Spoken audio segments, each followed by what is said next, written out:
Bonsoir à tous, je me présente, je suis Camille Magron, je suis la responsable du Master of Science en Business Administration de la HESSO et on va faire maintenant cette présentation du programme. Je suis accompagnée de mes collègues que je vais vous présenter.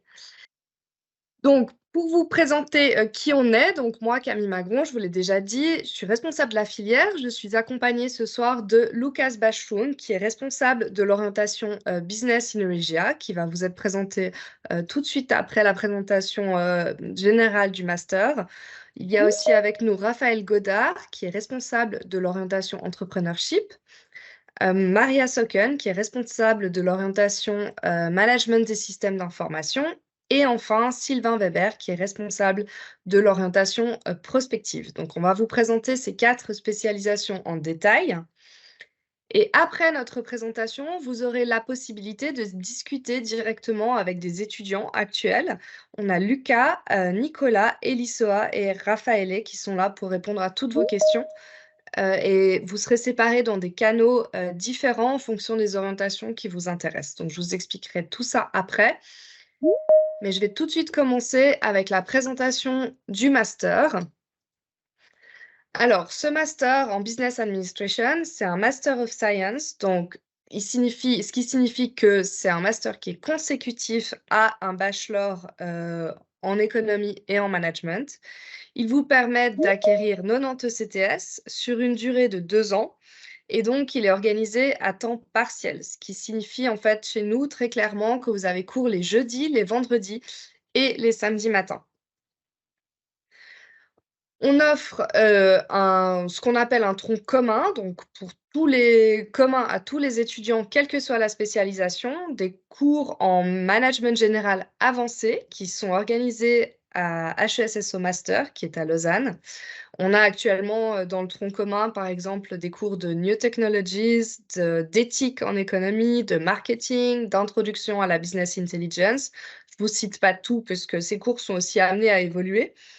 On vous offre 4 spécialisations, donc un tronc commun général et ensuite des spécialisations.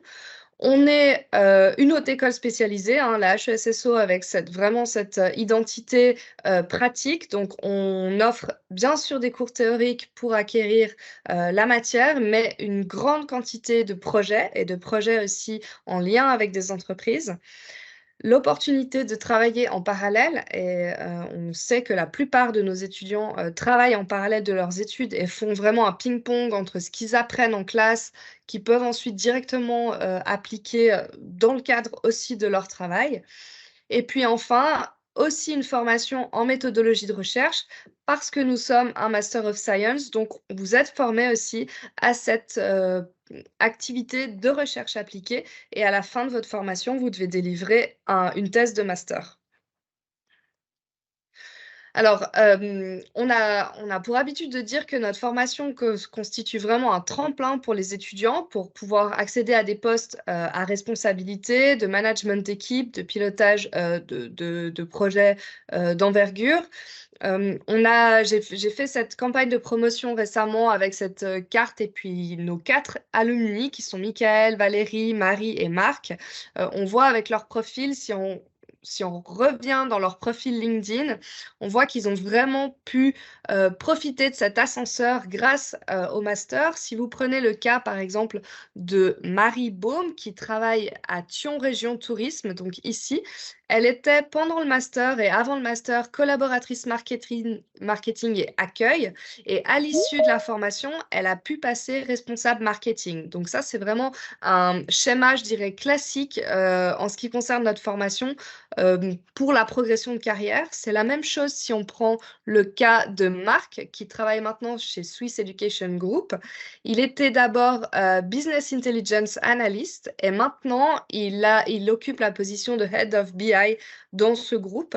Donc, encore une fois, on voit vraiment l'effet tremplin qu'amène le fait de détenir en fait le titre de master chez nous. Alors maintenant, je vais laisser la parole à mes collègues qui vont vous présenter les spécialisations. C'est des spécialisations qui prennent une place importante dans la formation, puisqu'en fait, c'est 2 tiers du master qui est occupé par la spécialisation. Et donc, c'est vraiment important qu'on vous les détaille pour que vous puissiez bien comprendre ce qu'on offre.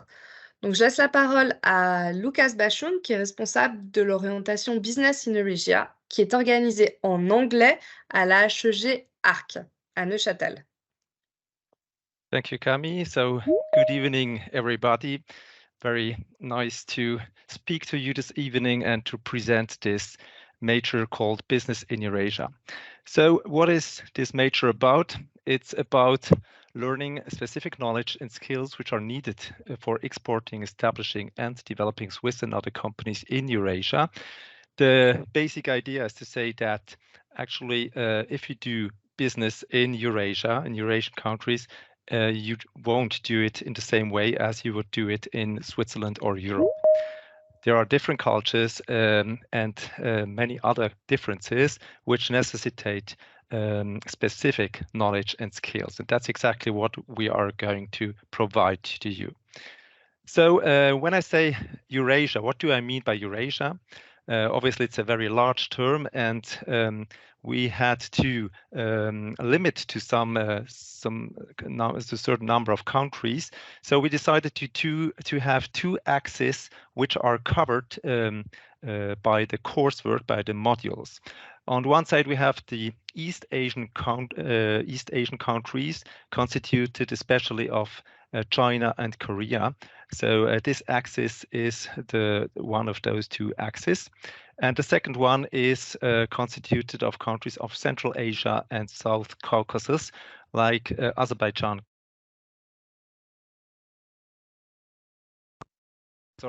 Uzbekistan and other countries. Can you come back? Yes, thank you, Cami. So this is one side, the Eurasian countries covered by the modules, but then we also have projects which allow to work on other countries according to the interests and wishes of the students. So indeed, our students of the second year, they worked actually on countries like Vietnam, Indonesia, and so on. So it's also possible to work on Turkey, etc. So there are quite a lot of possibilities according to your interests. Okay, thank you. Next slide. So in terms of modules and projects, what are you going to learn? You are going to have sort of introductory courses constituted of geopolitics and macroeconomics in Eurasia, obviously. So there will be a lot about the influence of China and Russia in the Eurasian space and so on. So this is the initial settlement. Then, of course, you also have courses about intercultural management, because this is a very central message actually of this whole major, in the sense that, as I said, you're going to meet and you will have to do 2 different cultures. And that's why you have also to know how to behave in terms of management when dealing with these other cultures. A culture is always also related to a different language, and that's also why you are going to choose between Chinese and Russian. So you can either take Mandarin courses or Russian courses. Both are starting from 0, so you don't need any initial knowledge. If you already know Russian, because you took that at the bachelor level, we will organize a more advanced course in order that you can still learn something. Then also very important for people interested in law or people who are conscious about the fact that legal issues always play an important role as well in international business. That's why we have a business law module. And which is, of course, also specifically dedicated to the Eurasian space, especially China and former Soviet countries. Then we are going to have 2 block courses, about market analysis, which I will detail more in a minute. If you want to export your products and services, there are also issues of supply chain and digital business. That's why you are also going to have a module and even a project in this field. And finally, there will be also a project about strategy related to Eurasian countries. So you can see that actually it's quite a broad approach in terms of competences, but these courses and projects are always applied and oriented towards the Eurasian space specifically. So you're not going to learn things you already learned at the bachelor level. Okay, next, please. So as talking about 2 block courses, there are indeed 2 highlights which I would like to underline in the framework of this major.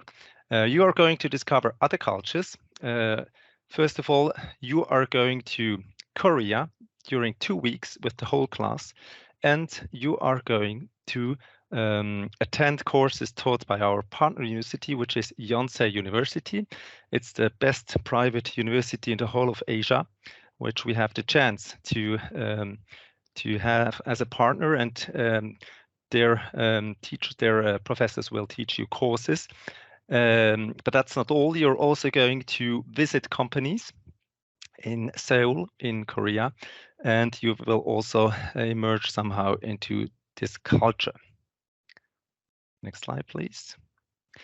Then the same thing will done also in a second block course dedicated this time to the analysis of Central Asian and Caucasian markets. This 2-week block course takes place in Baku in Azerbaijan. And yeah, Rafaela will have the opportunity to tell you about this because he lived this first experience. I think we can say that it was really a great experience. Quite an unknown destination for most of us, but finally we really had a very nice discovery of this economy and culture. We also have this partnership with professors of UNEC, of the Azerbaijan State University of Economics, who will also teach courses. There are also company visits, and there will also be some cultural immersion, of course. And I take the opportunity to show you just a very short video, which was on the first block course in Azerbaijan, some interviews with our students.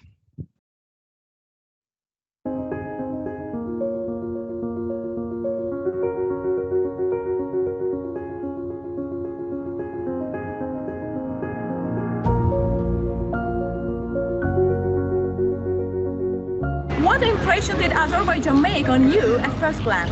So the first impression I had about Azerbaijan was this city is really nice and with a lot of architectural diversity, and I was really impressed by this, with the difference between the old and the new buildings. And moreover, the people were really friendly with us and really welcoming. So that was a great first impressions. Please explain Azerbaijan in 3 words. So first one is hospitality, the second one is petrol, the third one is home feeling. Because when I stay here, I feel like back to China. The environment, the people are very friendly everywhere. And yes, petrol makes the taxi very cheap. If you would have lived in Azerbaijan, what job or position you could choose for? So we see a lot of opportunity in the green economy, so notably I think in the waste management, but also in the development of the banking system, in asset management. But for me, I think the position I will prefer will be in the retailing of wine. Okay, so this was just a short sequence. You can have a look on the whole video on the website if you're interested in it more in detail.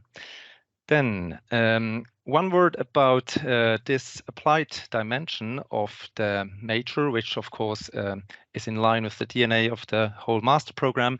It consists of the 4 projects and the master project you are going to do. You have 3 options to realize those projects. You can do it either as a mandate for a real company. You can also do it for a startup, or you can also choose to do it as a research project, so rather an academic dimension. then the master project can be either realized from Switzerland or also within a Eurasian country. So we currently have a student in the last semester who is now doing his master thesis in Korea. And so he's staying there for several months. So we help you to organize this kind of things if you're interested in that as well. Ok, I think that's about it. Yes, thank you for your Merci attention. beaucoup. Oui, merci beaucoup, Lucas. Donc maintenant, on va vous présenter l'orientation entrepreneurship. C'est Raphaël Godard, le responsable de cette orientation, qui va vous présenter cette spécialisation. C'est une spécialisation qui est enseignée également en anglais à la HEG de Fribourg. Thank you very much, Camille, for the introduction. I hope you guys can hear me. Good evening. My name is Raphael. I'm the head of the major in entrepreneurship. And the question is, often entrepreneurship is equal startups. And we don't believe so. We think that entrepreneurship is more than just creating startup. Entrepreneurship is a question of mindset. It's how you discover opportunities. It's about the thing that you see behind the curtain. It's about a personal growth. It's like being action-oriented. You are becoming a doer. It's just not planning. Planning is wonderful and it's important to have a plan. But with entrepreneurship, we also associate having this creative, this development, this doer skills. So from our point of view, entrepreneurship is more than just creating startups. Next one, please. What we are aiming at is to develop impactful entrepreneurs. And this is just a glance of a survey that we did a couple of years ago. And it shows that we have the minority, actually only 1/3 of our alums and students who perceive their future career choice to become an entrepreneur. But the majority is rather being an entrepreneur, which we call a corporate entrepreneur, or just a classic employee, which basically proves the assumption that we had and the assumption or the results of the Global Entrepreneurship Monitor, which goes into the same numbers, that only 1/3 of the alums and students really are keen to build their own startup, but it's rather to become an impactful entrepreneur and intrapreneur. Next one, please. So the question is, why should you guys study entrepreneurship? And who else should we ask these days if not ChatGPT? So instead of asking me this question, I asked ChatGPT why someone should study entrepreneurship. And these answers that ChatGPT gave me are actually really the ones that we have in our brochure. So it's about the career opportunities. Of course, studying a Master of Science in Business Administration with a course in entrepreneurship gives you a range of career opportunities. But it's also about developing business skills. Entrepreneurship, as I said, starts from scratch, building a business, starting a venture, but it's also about market research, finances, strategy. It's about everything that you need to start a business or to think like an entrepreneur. On innovation is another topic that we have involved in our curricula. Of course, also networking, very important. That's why we have all our projects are always in line or aligned with a company. We often try to find SMEs. It's just to give you also another sense of the market, of the ecosystem. It's not only startups. We have the majority of companies in Switzerland are SMEs. That's the backbone of our economy. So we also encourage you guys to network professionally, build connections, connect the dots that you built during the program. If you continue, it's as I said, and I told it already like 1-2 minutes ago, it's developing impactful entrepreneurship. It's not just money and business driven, but we also want to have you guys grow as a person. So we are already at the 6th skill.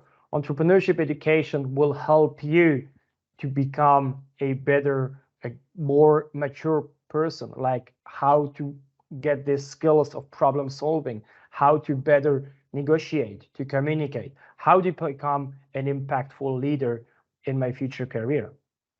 So yes, flexibility, very important these days. We all know 2020, 2021, 2022. I mean, we just go 3 years back in history and we see how important flexibility and agility is. So overall, entrepreneurship, we perceive it as a very important skill set that you can gain through this program. Our approach is really hands-on, so it's about experience-based learning. It's combining theory and practice. All projects are based with real cases, so it's about projects that companies face, and you actually then have to reflect, you have to interview, you have to find solution, you have to be able to abstract the concept out of this, and then live this experiment. It's about being in touch with companies, associations. We have our network that we give you, we share with you challenges that company face, and we together as a community, as a class, will want to find solutions. And for these, we also have to leave the walls of a classroom. We're quite often out on the market, on the real market. We have an international approach, which also gives you the opportunity to deep dive in another ecosystem. So it's not just spending time in the classroom, but it's also being the idea of getting out of the walls and being on place. So if I speak international approach, I mean, we have teachers coming from all over the world. We have students coming from foreign countries, but we also go and visit other countries. Like, for example, in like 1 month, we'll traveling to Boston, to Washington, just to have also the glance of another ecosystem. Next one, please. So in a nutshell, what will you learn? It's, of course, again, activate your mindset, facing the VUCA world that we are in, how we should deal with this, and become a more impactful person, become a self-leader, become self-reflective, just to be sure that you can unlock the hidden skills. Next one, please. And yeah, another opportunity that you have with our major is you can have a double degree, which gives you basically at the end of 2 years, 2 diplomas. So you spend the first year at the HESSO, HEG Fribourg, and the second year you spend in Australia at the Swinburne University, which gives you in the same duration 2 diplomas, one from the HESSO and another one from the Swinburne University. So you deep dive then really into another country, another ecosystem, but with the same curricula. Currently, we have 1 student who is in Down Under. We have now just received 2 applications for next year.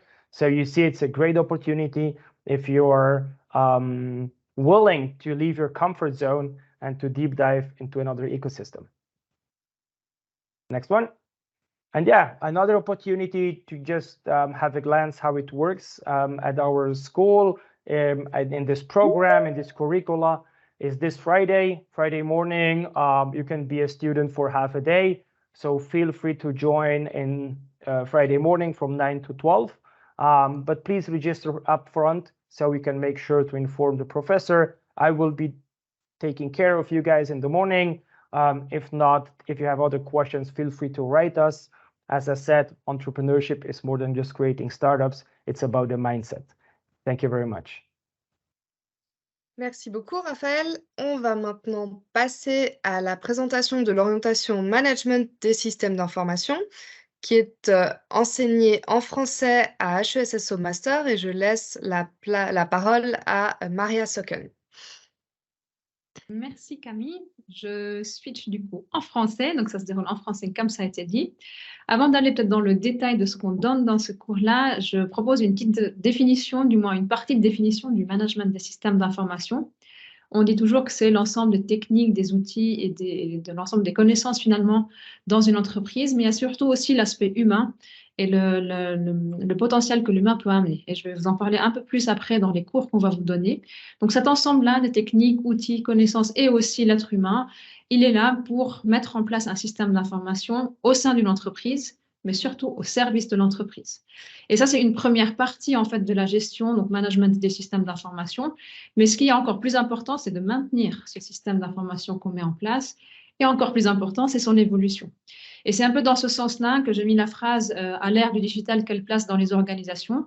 Parce que non seulement les outils et les technologies et les techniques bougent, mais aussi les connaissances qu'on peut avoir, l'humain aussi avec sa façon de pouvoir travailler, de pouvoir collaborer. Donc tout est en train de bouger, les entreprises aussi sont en train de prendre des nouvelles formes.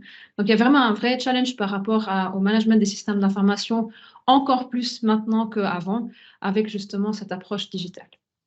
Si on va à la slide d'après, j'ai pris juste quelques exemples. Je ne me suis pas attardée parce que vous êtes tous sensibilisés finalement à la place que prend le digital. Ce que je voulais mettre notamment en avant, que ça ne touche pas que les grandes entreprises parce qu'elles ont beaucoup d'informations ou beaucoup de données, c'est aussi les SME, les petites et moyennes entreprises.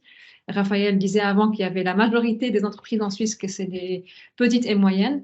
Donc, il y a pas mal d'éléments en fait qui rentrent en compte sur tout type d'entreprise. Il y a aussi les métiers qui peuvent être différents. C'est pas seulement des entreprises en informatique, ça peut être l'immobilier, le boulanger, ça peut être ceux qui traitent tout ce qui est vélo, par exemple. Donc, ça touche vraiment pas mal de typologies d'entreprises.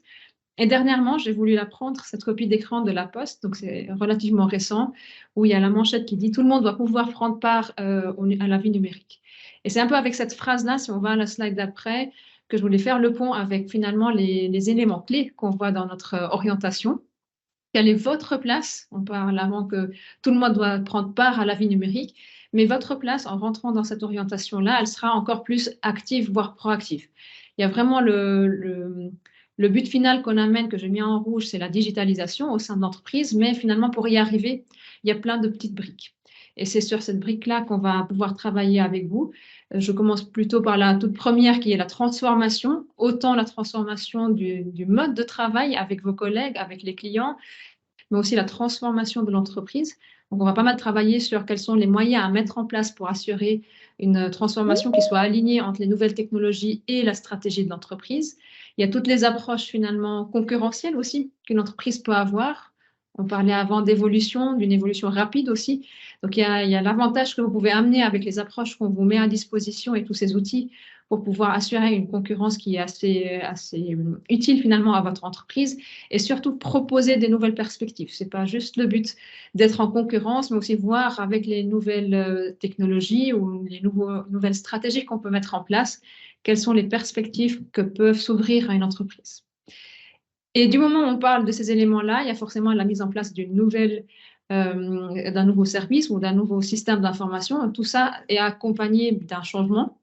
Et le changement, vous le savez, n'est pas toujours bien accueilli ou pas forcément facilement intégré. Donc, il y a aussi, parmi les cours qu'on va vous donner, des éléments qui peuvent vous aider finalement à faire cet accompagnement et ce changement au sein de l'entreprise, que ce soit avec les collaborateurs, mais aussi à travers les collaborations que vous faites avec les partenaires. Il y a bien entendu encore, et là je l'ai mis un peu vers la fin, mais c'est pas moins important, c'est toute la partie innovation. Donc, il y a autant l'innovation des nouveaux services, mais il y a aussi l'innovation en termes de forme d'entreprise.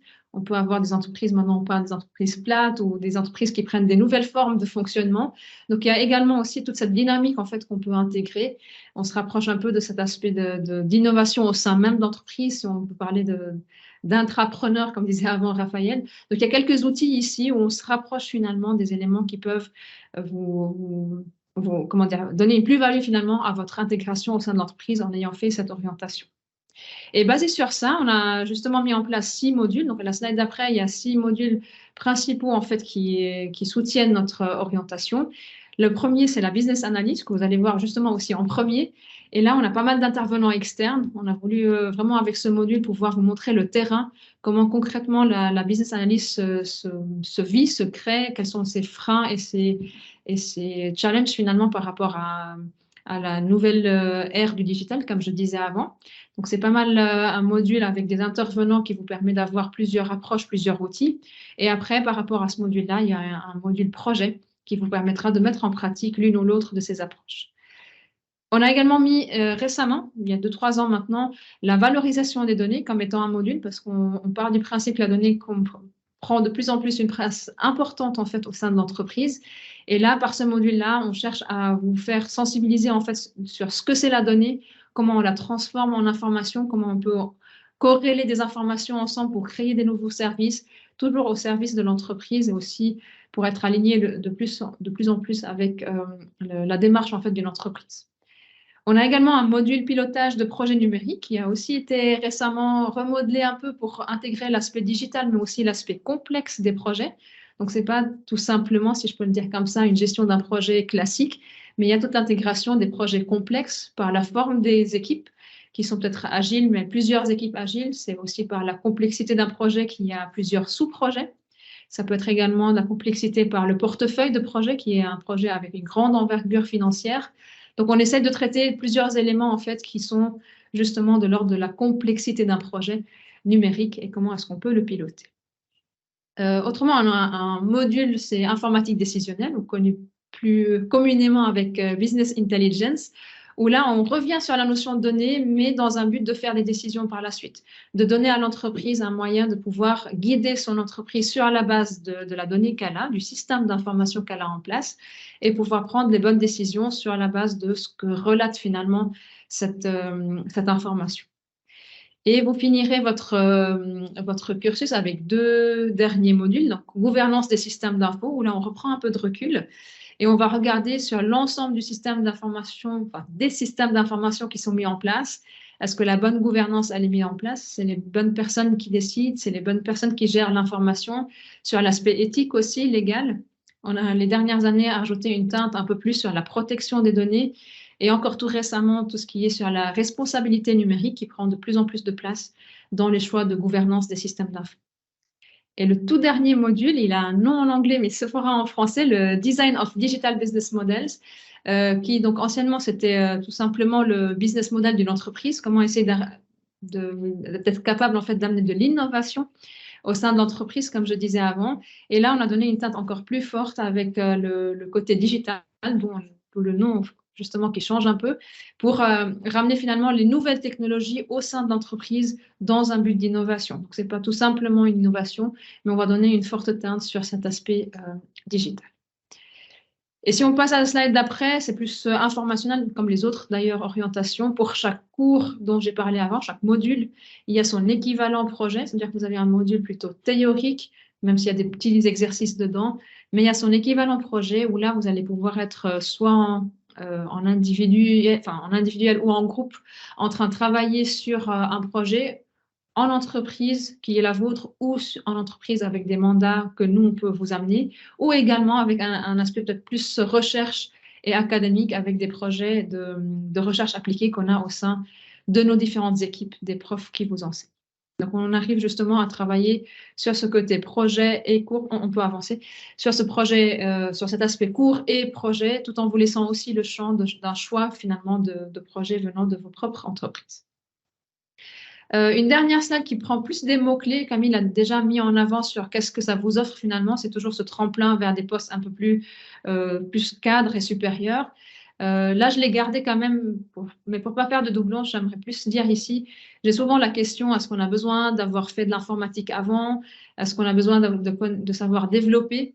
Donc, ce n'est pas parce qu'on parle d'information ou de management des systèmes d'information que forcément, il y a ce besoin-là. Donc, c'est vraiment ouvert à tout le monde. Si vous avez fait l'informatique, bah forcément, les prochains postes que vous allez avoir peuvent avoir une teinte plus informatique et développement, avec une responsabilité de projet numérique, avec une responsabilité de chef de projet peut-être de développement. Mais si vous avez moins fait, ça peut peut-être aller aussi vers d'autres types en fait, de débouchés, comme la business analyst, qui d'ailleurs elle est ouverte aux deux. Hein, mais juste pour dire, voilà, ça dépend pas mal les débouchés avec votre background d'avant et aussi vos affinités. Mais ce qui est commun avec toutes les orientations, c'est ce tremplin vers des postes un peu plus élevés. Et je finis, on a encore la possibilité de vous montrer un tout petit peu à quoi ressemble du moins un des modules. Donc, j'ai choisi le module qui aura lieu le 31 mars. C'est le module de valorisation de données. Je l'ai choisi tout simplement parce que ce jour-là, il y a 3 intervenants, un académique, un de l'OFS, donc un peu administration publique, et un de l'entreprise. Donc, ça vous permet un peu d'avoir ces 3 regards. Et si vous êtes intéressé, vous pouvez faire part à ce cours-là. Il faudra juste nous notifier avant. Donc, on a mis ici l'adresse. Vous pouvez vous signaler et on s'occupera de vous, tout comme pour les autres orientations, pour aussi vous donner d'autres informations à côté de ce cours-là. Voilà, je me tiens à disposition par la suite s'il y a des questions en particulier. Parfait, merci beaucoup Maria.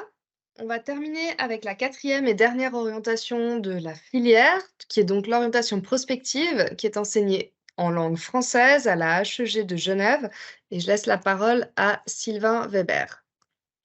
Merci Camille.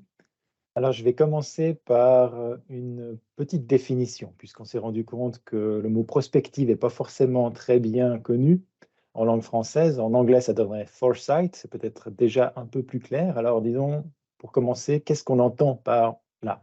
On entend une démarche dans laquelle on va explorer de manière structurée, de manière systématique, le futur ou les futurs possibles, de sorte à pouvoir essayer de se décider sur quels sont les futurs les préférables, quels sont les futurs qu'on veut absolument éviter, et de manière à revenir vers le présent en se disant, étant donné ce qu'on veut obtenir et ce qu'on veut éviter, qu'est-ce qu'on doit prendre aujourd'hui comme décision qui soit le plus logique possible.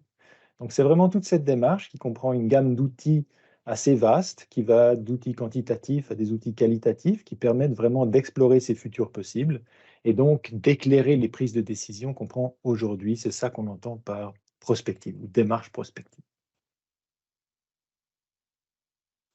On met en place une orientation prospective pour pouvoir se préparer au futur qui est évidemment incertain, et je pense qu'aujourd'hui tout le monde s'est rendu compte de l'importance de cette démarche. D'ailleurs, il y a un regain d'importance de la prospective, un regain d'intérêt aussi pour la prospective qui était un petit peu sous-utilisé, je dirais, dans les dernières années, mais avec les problèmes qu'on connaît aujourd'hui dans le domaine climatique, dans le domaine social, dans le domaine de la guerre aussi, qu'on retrouve aujourd'hui en Europe, on s'est rendu compte que se préparer à différents scénarios qui parfois ne sont pas forcément très réjouissants, c'est quelque chose d'extrêmement important. Donc c'est aussi ce qu'on fait avec la prospective, c'est se préparer pour des décisions compliquées qui, si on ne les a pas anticipées, si on n'a pas réfléchi en avance à ces décisions qu'on pourrait devoir prendre dans des scénarios vraiment particuliers, on peut être pris de court et donc devoir s'organiser dans l'urgence, qui n'est pas forcément la meilleure des préparations possibles. Donc avec la prospective, on arrive à mieux se préparer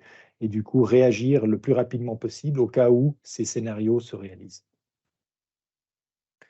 Qui fait de la prospective aujourd'hui? La palette est vraiment large et j'ai mis simplement ici un extrait, mais ça va d'entreprises privées. Un des acteurs historiques qui faisait la prospective, qui est même plus sur ce slide en vérité, c'est Shell, l'entreprise qui vend du pétrole essentiellement et qui doit se préparer forcément à sortir des énergies fossiles. Mais vous avez aujourd'hui toute une gamme d'organismes, pas forcément des entreprises, mais des organismes des fois para-étatiques qui font de la prospective pour essayer d'anticiper différentes problématiques, mais aussi et de plus en plus des organes publics, des administrations qui essayent de se projeter vers le futur parce qu'elles doivent gérer notamment les problématiques climatiques aujourd'hui et donc elles doivent absolument se préparer à ça. Et vous voyez en bas, par exemple, 2050 Today, Climate Change is here end. Ben voilà, c'est l'idée de se préparer aujourd'hui le mieux possible au changement climatique et d'adapter les décisions qu'on prend le plus rapidement possible.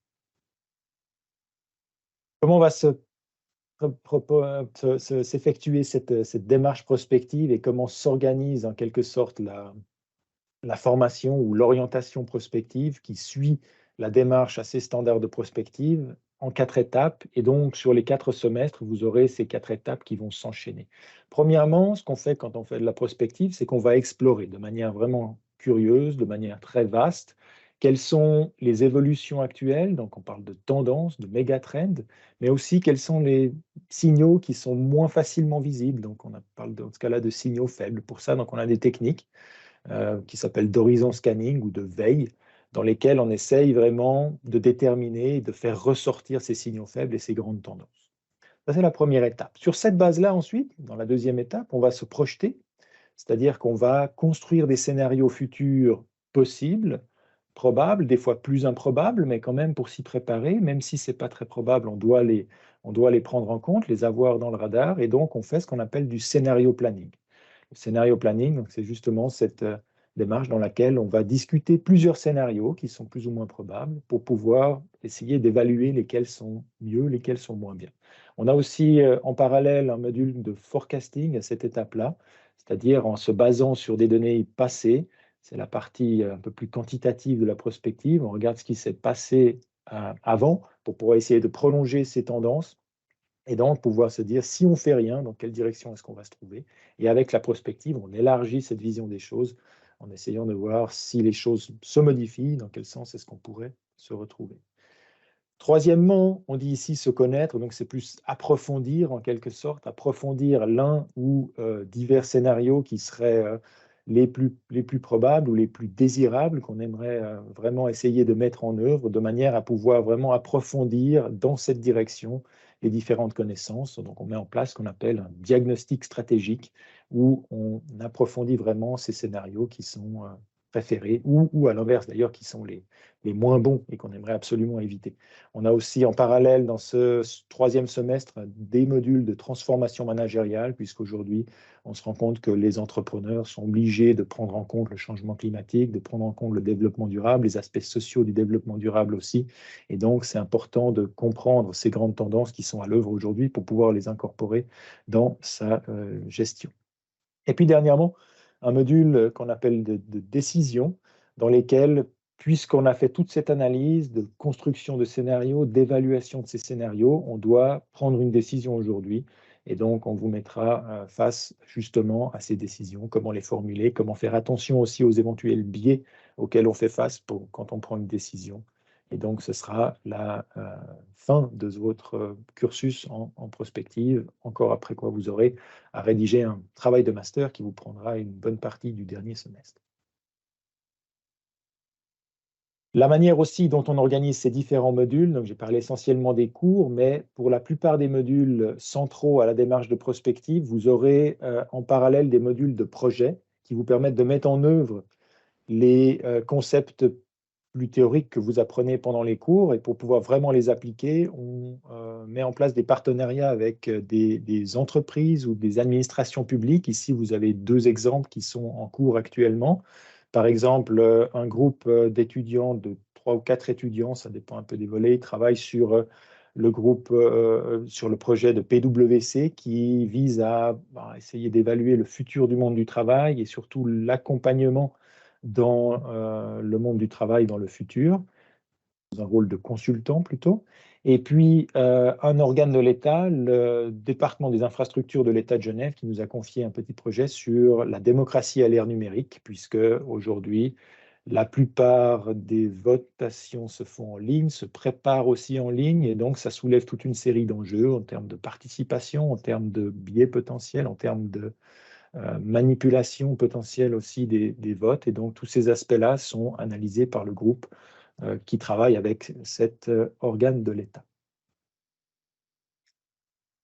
Parfait. J'arrive au Merci. terme. Vous n'aurez pas Oui. l'occasion, malheureusement, de suivre un cours puisque c'est déjà passé la date. Mais si jamais vous êtes vraiment intéressé à suivre, on pourrait éventuellement trouver un moment pour accommoder finalement votre venue à la Haute École de Gestion à Genève. Merci Camille. Merci Sylvain. Alors voilà, donc maintenant on a présenté l'intégralité du master. Avant de vous laisser poser vos questions, je voudrais revenir sur revenir sur les admissions. Donc les admissions sont officiellement ouvertes jusqu'au 30 avril. Et si vous êtes détenteur d'un titre de bachelor HES en économie et management, dans ce cas, vous êtes admis d'office dans notre formation.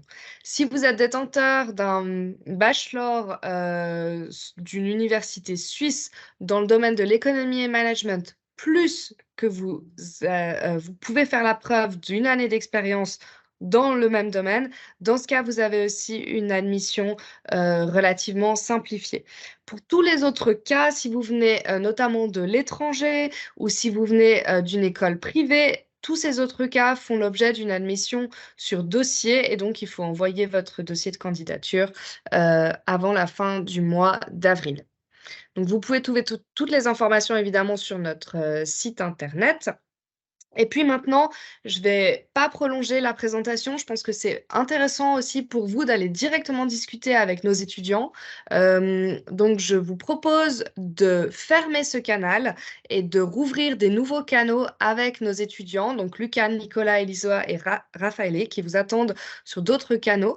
Donc, on va vous copier dans le chat les liens vers ces autres discussions. Donc, cette discussion va se fermer et vous allez vous reconnecter à une autre discussion. Vous pouvez soit scanner les QR codes ici et vous connecter directement avec votre téléphone, ou bien on va vous copier maintenant dans le chat les liens Je demande à mes collègues de le faire et je vais prendre le relais si certains liens sont manquants.